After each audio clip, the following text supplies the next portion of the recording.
I think Al Pacino can start our discussion this evening. This production would have been impossible without his presence.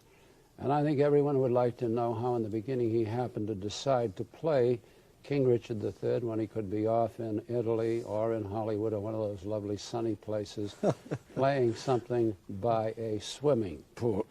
Al, Well, first, how'd you happen to do it? I'm allergic to the sun. Well, I've always wanted to do Shakespeare, and I thought it was optional whether I did Richard or Hamlet or Iago in Othello. And talking to David, we discussed it, and I thought, well, let's go ahead and do Richard. Mm. Had you seen it done? Had you ever seen Never. anybody do it? You never saw anybody do it? I did the first half hour of it at the Actors Studio 3 or 4 years ago. With whom? Was that on your own? Were On you, my own. You worked it out just yourself? worked it No out director? myself. No. The best way to do it.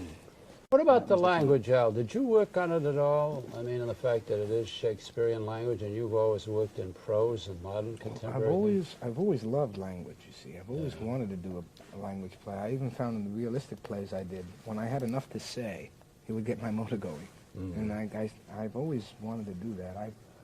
I remember years ago just going over soliloquies of Hamlet and Macbeth and just doing them in my room or anywhere I could.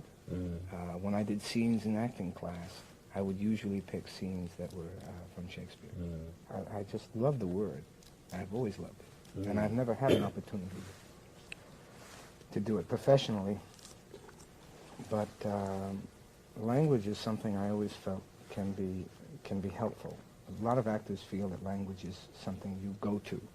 I feel language serves you as an actor, and it can be very helpful. Are there passages in this that give you, that turn you on, stir you? What, for example?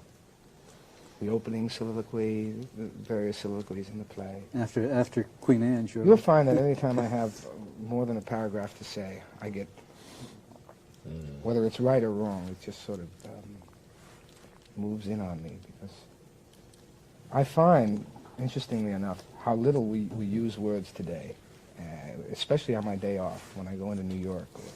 I meet people. The mouths are very lazy. We don't talk. And this opportunity to talk and say these things, I think is just great.